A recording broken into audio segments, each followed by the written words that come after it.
জ্যোতিষ তান্ত্রিক বাস্তুবিদ 64 যোগিনী তন্ত্রে পারদর্শী শ্রী দিব্যজয় শাস্ত্রীর সাথে। নমস্কার, একেবারে সঠিক সময়ে তন্ত্রের আলোয় অনুষ্ঠানে আপনাদের প্রত্যেককে স্বাগত জানাই। এই অনুষ্ঠানে যিনি থাকেন তিনি জ্যোতিষ তান্ত্রিক এবং বাস্তুবিদ শ্রী দিব্যজয় শাস্ত্রী, 64 যোগিনী তন্ত্রে পারদর্শী এবং দীর্ঘ অভিজ্ঞতা সম্পন্ন, এবং তাই তার ক্ষেত্রে আপনারা বলে থাকেন দিব্যজয় শাস্ত্রীর সাক্ষাৎ পেলে সব সমস্যার সমাধান মেলে। আর আজকের অনুষ্ঠানে আমরা আলোচনা করব এমন একটি বিষয় নিয়ে যেটা আমাদের প্রত্যেকের মনের মধ্যে একটা আশঙ্কা সৃষ্টি করে। যেমন ধরুন, আপনার জন্মছক দেখে আপনাকে যদি কেউ বলে যে আপনার বিবাহের পর আপনার অকাল বৈধব্য প্রাপ্তি আছে, সেই জায়গাটা কিন্তু আমার মনে হয় আমাদের কারোরই কাম্য নয়, এটা কারো পক্ষে বাঞ্ছনীয় নয়, এবং সেই কারণেই আজকে আমরা এই বিষয়টি নিয়ে একটু আলোকপাত করব। এবং প্রথমে স্বাগত জানাবো শ্রী দিব্যজয় শাস্ত্রীকে। নমস্কার। ওম ত্র্যম্বকং যজামহে সুগন্ধিং পুষ্টিবর্ধনম উর্বারুকমিব বন্ধনান মৃত্যুর্মুক্ষীয় মামৃতাৎ। ওং হুং জুং সা মহামৃত্যুঞ্জয় শিবায় পাদুকায় নমঃ। জয় মা তারা, জয় গুরু বামদেব, নমস্কার।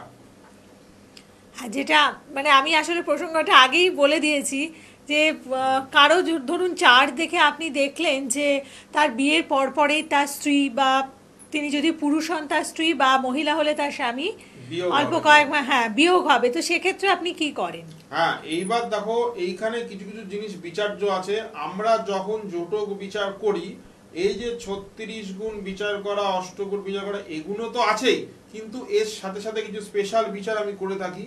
সেইগুলোর মধ্যে একটি এই বিচার পড়ে যেটা বৈধব্য যোগ। আমরা দেখে নিই।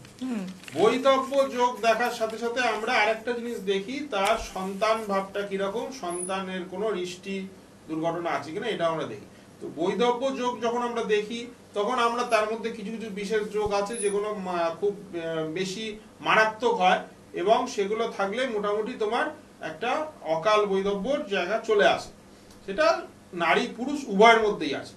এইবার দেখো, আমি তোমায় এটা বলছি, যদি লগ্নপতি আমাদের যে চার্টে, যদি জাতক বা জাতিকার যে ছকে আমরা যদি দেখি যে লগ্নপতি অষ্টমপতি নক্ষত্র যুক্ত বা নক্ষত্রে অবস্থান করছে বা অষ্টমপতি দৃষ্টি পাচ্ছে, এবং তার সাথে সাথে যদি দ্বাদশপতির সাথে কোনো কানেকশন হলো, এবং তার সাথে যদি মারকপতি দৃষ্টি বা নক্ষত্র পেয়ে থাকে, তাহলে কিন্তু সেখানে অকাল বৈধব্যর একটা যোগ সৃষ্টি হচ্ছে। তো এই যে অকাল বৈধব্যর যোগ সৃষ্টি হচ্ছে, এর সাথে সাথে কিন্তু এটা আমরা বলে দিই, অনেক সময় তোমার অকাল বৈধব্য এরকমও হয় যে তোমার অ্যাক্সিডেন্ট বা ফাঁড়া এই ধরনের কিছু ওপর দিয়ে হলো, তো এটা জিনিসটা গেল, তোমরা তো কোথাও ঘুরতে গেছো, সেখানে হয়তো অ্যাক্সিডেন্টের কবলে পড়ে গেল, হ্যাঁ, সেই জায়গাগুলো আছে।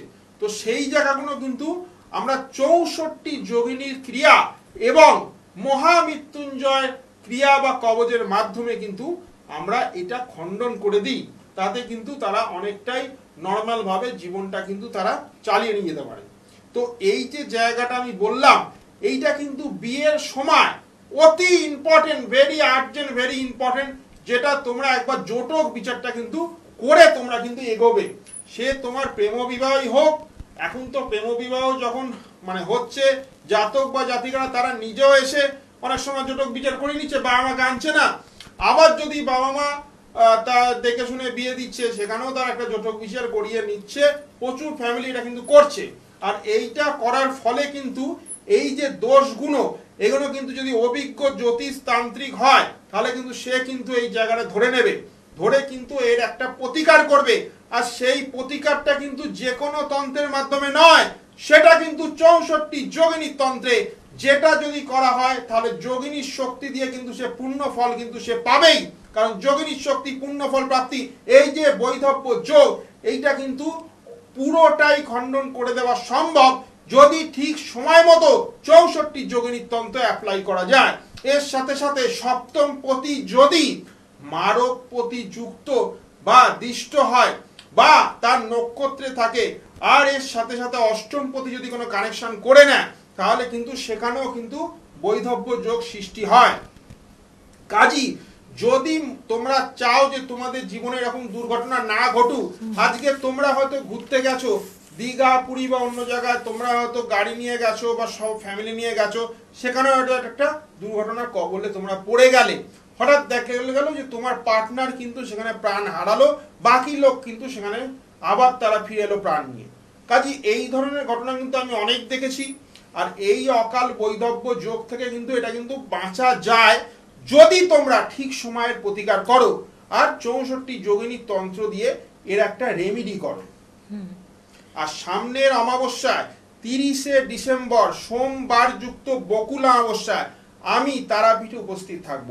সেদিনকে যে কোনো রকম দোষ, তোমাদের বিদ্যায় বাধা, তোমাদের কর্মে বাধা, ব্যবসায় উন্নতি, তোমাদের চাকরির সমস্যা, বা তোমাদের ডিভোর্স, প্রেমের সমস্যা, বা তৃতীয় ব্যক্তির আগমন জীবনে, বিবাহ বহির্ভূত সম্পর্ক বা পড়াশোনা, যে কোনো সমস্যায় কিন্তু আমি সেদিনকে 64 যোগিনী তন্ত্রের মাধ্যমে কিন্তু তার সমাধান করব।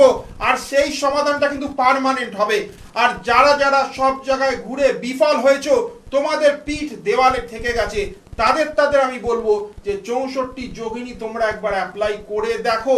কারণ এই তন্ত্রের মধ্যে যা শক্তি আছে, সেখানে মা দুর্গার শক্তি আছে, সেখানে মা চামুন্ডার শক্তি আছে, আর সাথে সাথে দশ মহাবিদ্যাও কিন্তু শক্তি আছে। কাজে এই জিনিসটা দিয়ে অ্যাপ্লাই করতে পারো, তোমাদের জীবনে যে কোনো সমস্যা থেকে কিন্তু তোমাদের পুরোপুরি পূর্ণ মুক্তি কিন্তু তোমরা পাবে। কারণ 64 যোগিনীর শক্তি মানেই পূর্ণ ফল প্রাপ্তি। একদম।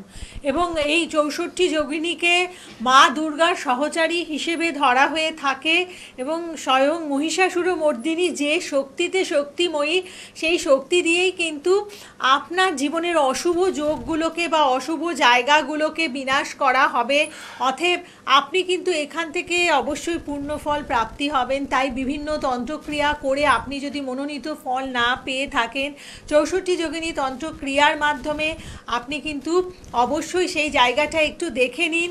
কারণ সমস্যার জায়গাটাকে নিয়ে একদম আপনি আপনার জীবনকে ছাড়খাড় করে দেবেন না, আপনি জীবনকে সুগঠিত করুন। এবং তাই যারা যোগাযোগ করতে চাইছেন আপনারা কিন্তু ফোন করে নিন, বুকিং নাম্বারে ফোন করুন। প্রতি অমাবস্যা তিথিতে শ্রী দিব্যজয় শাস্ত্রী তারাপীঠে উপস্থিত থাকেন, অতএব আপনারা কিন্তু তারাপীঠে তাকে পেয়ে যাবেন। সরি, একদম। এবং যারা যারা আসতে চাইছেন আপনারা ফোন করে বুকিং নাম্বারে বুকিং করে আসুন। হাতিবাগানে চেম্বার রয়েছে, তারাপীঠে আপনারা চেম্বার পাচ্ছেন এবং গড়িয়াহাটের চেম্বার পাচ্ছেন। প্রতি শুক্রবার করে গড়িয়াহাটের চেম্বারে পাবেন, প্রতি অমাবস্যা তিথিতে তারাপীঠে থাকেন এবং অন্যান্য দিনগুলো আপনারা হাতিবাগানে চেম্বারে পেয়ে যাবেন। বুকিং নাম্বারে ফোন করে আসবেন, সেক্ষেত্রে সেখানেই সমস্ত ইনফরমেশন আপনারা পেয়ে যাবেন। আর দূরের বন্ধু যারা রয়েছেন আপনাদের জন্য অনলাইন কনসালটেন্সি রয়েছে। আচ্ছা, এবার এই যে আমরা যে যোগ নিয়ে আলোচনা করছি, মানে অকাল বৈধব্য যোগ যেটাকে বলা হয়ে থাকে, তো সেক্ষেত্রে যদি কারো চার্টে দেখা গেল যে এরকম বৈধব্য যোগ আছে, তো এরকমও তো অনেক সময় শোনা যায় যে সারা জীবন সে বিয়েই করলো না, মানে এটা তো এই ব্যাপারগুলো কি কোনোভাবে মানে অন্যরকম কিছু করা সম্ভব? হ্যাঁ দেখো, আমি একটা কথা বলি, অকাল বৈধব্য যোগ কিন্তু প্রথম কথাই আমি ফার্স্টেই বলবো, এটা কিন্তু বিচার করা কিন্তু সব জ্যোতিষের পক্ষে সম্ভব হয় না। কারণ এটা খুব কমপ্লিকেটেড, আর জ্যোতিষের একটা উঁচু তুমি যদি লেভেলে না পৌঁছাও, আর সেই যোগটা কিন্তু তুমি চট করে তুমি ছক দেখে হুট করে তুমি কিন্তু এটার বিচার করতে পারবে না। এটা হচ্ছে 1 নম্বর। 2 নম্বর কথা হচ্ছে যে অনেক সময় আমরা দেখেছি এই বৈধব্য যোগ যখন আমরা জাতক বা জাতিকাকে বলে থাকি, তখন তারা বলে তাহলে আমাদের বিয়ে করে কি লাভ, আমরা তাহলে বিয়েই করবো না। কিন্তু আমি সেটার কিন্তু বিরোধিতা করছি। আমি বলছি ধরুন ফার্স্ট যে ওয়াইফ বা হাজবেন্ড মারা গেছে, তারপরে যদি সে আবার বিয়ে করে, সেক্ষেত্রেও কি না সেম থিং? আচ্ছা হ্যাঁ, এবার এই ক্ষেত্রে যদি তার দ্বিতীয় বিয়ের যোগ থাকে, তাহলে আমরা সেখানেও দেখে নিই যে দ্বিতীয় বিয়ের পর কি তার কি আবার কি সেই স্বামী বা স্ত্রীর যে বিয়োগ সেটা কি আর হবে, সেটা কিন্তু একবার আমরা তখন বিচার করে নিই দ্বিতীয় বিয়ে করার আগে। কারণ এটা বিচার করতে গেলে শুধু একমাত্র জাতকের বিচার করলে হবে না ছক, এর সাথে সাথে দুজনেরই কিন্তু জাতক এবং জাতিকা দুজনেরই কিন্তু বিচার করলে আরো জিনিসটা কিন্তু পরিষ্কার হয়ে যাবে যে এই যোগটা আছে কিনা। আর একবার যদি এই যোগ আমাদের চোখে ধরা পড়ে যায়, তখন কিন্তু আমি সেটা বারবার বলি যে অমাবস্যা তিথিতে যেমন আমি প্রত্যেক অমাবস্যায় ঘরে আমি বসে থাকি না, চেম্বারেও বসে থাকি না, কারণ মানুষের কাজ করতে গেলে সব জায়গায় দৌড়তে হবে। আজকে অমাবস্যায় আমাকে হয় তুমি তারাপীঠ, নাহলে তুমি কামাখ্যা, নাহলে তুমি রাজারাপ্পা, কোথাও না কোথাও তুমি কিন্তু আমাকে পাবে। আমি কিন্তু মানুষকে সেই পরিষেবাটা দিয়ে থাকি।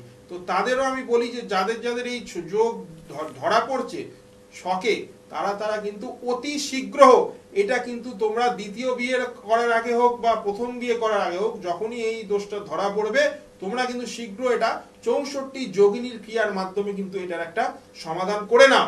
কারণ 64 যোগিনী দিয়ে কিন্তু এই ধরনের সমস্যা 100% সমাধান কিন্তু সম্ভব। কারণ যোগিনীর শক্তিতে আমি আগেও বলে থাকি, এখানে শুধু দশমহাবিদ্যা নয়, এখানে মা দুর্গা, মা চামুন্ডা, মহেশ্বরী, বৈষ্ণবী, কৌমারী, বরাহী সবার কিন্তু একটা মিলিত শক্তি আছে। কাজী এই শক্তির দ্বারা কিন্তু তোমার এই বিবাহ দোষ বৈধব্য যোগটা খণ্ডন করে তোমার কিন্তু আবার একটা নর্মাল বৈবাহিক জীবনে কিন্তু ফিরিয়ে আনা সম্ভব। আর এবং তার সাথে সাথে আমি তার একটা প্রোটেকশনও করে দিই, যাতে নানান রকম এই যে তোমার ফাঁড়া বা এই যে যোগ যদি তোমার চাটে বা ছকে থাকে যে সামনে কোনো ফাঁড়া আসছে, সেটা কিন্তু কাটিয়ে তার কিন্তু একটা প্রোটেকশন, তার কিন্তু একটা গার্ড আমি দিয়ে দিই। তাতে কি হয়, সে জীবনে কিন্তু আর ভয়টা তার থাকে না, সে কিন্তু তার নিজের জীবনটা কিন্তু পুরো দমে এগিয়ে নিয়ে যেতে পারবে। একদম। তাই যারা মনে করছেন যে আপনারা কাজ করাবেন, অবশ্যই আপনারা যোগাযোগ করে নিন, কারণ 64 যোগিনী তন্ত্রক্রিয়া এটা কিন্তু অবশ্যম্ভাবী ফল দিয়ে থাকে। একদম এটা মানে প্রমাণিত জায়গা। এবং এই সাধনা মানে 64 যোগিনী তন্ত্রের সাধনা সচরাচর অনেকেই করতে চান না। মানে ভারতবর্ষে এই কঠিন সাধনা একমাত্র গুরু, ধরো তোমার যে গুরু তার আন্ডারে যদি 30টা বা 40টা শিষ্য থাকে, সেখান থেকে হয়তো মেরে কেটে একজন বা দুজন কিন্তু গুরুর সেই আদেশ পায়, যেই আদেশ পাওয়ার পর তারা কিন্তু এই সাধনায় কিন্তু এগোতে পারবে। কারণ এই সাধনার পথ কিন্তু অতি দুর্গম। আর এই 64 যোগিনীর ক্রিয়ার মাধ্যমে কিন্তু তোমরা কিন্তু প্রচুর অসাধ্য সাধন কিন্তু করতে পারো, যদি এই যোগিনীর শক্তি তোমাদের উপর থাকে। কাজী 30শে ডিসেম্বর বকুল অমাবস্যা যোগে আমি তারাপীঠে 64 যোগিনীর ক্রিয়ার মাধ্যমে প্রেম সমস্যা থেকে শুরু করে তোমাদের বিবাহ সমস্যা, তোমাদের ডিভোর্সের সমস্যা, তোমাদের সম্পর্কের সমস্যা এবং তোমাদের কর্ম, তোমাদের ব্যবসা, তোমাদের যে কোনো সমস্যার সমাধান, তোমাদের ছেলে মেয়েদের সামনের ভবিষ্যৎ উজ্জ্বল করার জন্য বিদ্যাধারক কবচ, কর্মের জন্য কর্মপ্রাপ্তি কবচ, ব্যবসার জন্য ধনগৌরী কবচ, এই ধরনের কবচ আমি কিন্তু প্রস্তুত করব। ওই সোমবার এই যে বকুল অমাবস্যা, এই দিন তারাপীঠ মহাশ্মশানে কিন্তু আমি এগুলি প্রস্তুত করব। সেদিন কিন্তু মহা হোম যজ্ঞর আমি আয়োজন করেছি, প্রচুর আমার ভক্ত শিষ্যরা যায়। তোমরা যদি মনে করো তোমাদের এই সমস্যা তোমাদের জীবন থেকে কেটে বাদ দিয়ে দেবে, তাহলে কিন্তু তোমরা অতি সত্বর একবার এই 64 যোগিনীর ক্রিয়ার জন্য আমার সাথে একবার যোগাযোগ করতে পারো। যদি তোমাদের প্রয়োজন হয় এই যোগিনীর শক্তি, যেটা তোমাদের জীবন থেকে এই কালো আঁধার অন্ধকারকে মুছে দিতে পারে, এই সমস্যাগুলোকে কেটে বাদ দিয়ে দিতে পারে, তাহলে কিন্তু তোমরা অতি সত্বর একবার যোগাযোগ করে নিও। কারণ সামনে আর হাতে বেশি দিন নেই, 15 দিন মতো আছে, তোমরা কিন্তু ফল কিন্তু 100% এতে পাবে। একদম। এবং মানে আপনাদেরকে সময় ধরে কাজ দিয়ে দেন। এমন হয়তো অনেক জায়গা আছে আপনারা গেছেন যেখানে মানে টাইম পিরিয়ড ক্রমশ বাড়ছে, হয়তো কখনো বলেছে 2 মাসে পাবেন, 2 মাসে হলো না, 4 মাস করলো, তারপরে 6 মাস করলো, সেরকম নয়। সীমিত সময়ের মধ্যে মোটামুটি আপনার চার্ট দেখে কতদিনে আপনি রেজাল্ট পেতে পারেন সেই জায়গাটা দিয়ে বলে দেন এবং গ্যারেন্টি সহযোগে আপনারা কাজ পেয়ে থাকেন। অতএব যারা বিভিন্ন সমস্যার মধ্যে রয়েছেন অবশ্যই আপনারা যোগাযোগ করে নেবেন। এবং যদি মনে হয় বিয়ের ক্ষেত্রে জটক বিচারের প্রয়োজন আছে, সেক্ষেত্রেও আপনারা যোগাযোগ করতে পারেন এবং একটা শুভ মানে বিবাহ সম্পন্ন হওয়ার জন্য যা কিছু শুভ কাজের দরকার, মানে তন্ত্রক্রিয়াদির দরকার, পুরোটাই করে দেন। অতএব আর দ্বিধাগ্রস্ত না হয়ে আপনারা যত তাড়াতাড়ি সম্ভব পারেন এসে যোগাযোগ করুন এবং আপনার জীবনকে সমস্যা মুক্ত করুন। আপনি ভালো থাকুন, আপনার পরিবারকে ভালো রাখুন। নমস্কার। যোগিনীর শক্তি পূর্ণ ফল প্রাপ্তি। জয় মা তারা, জয় গুরু বামদেব। নমস্কার।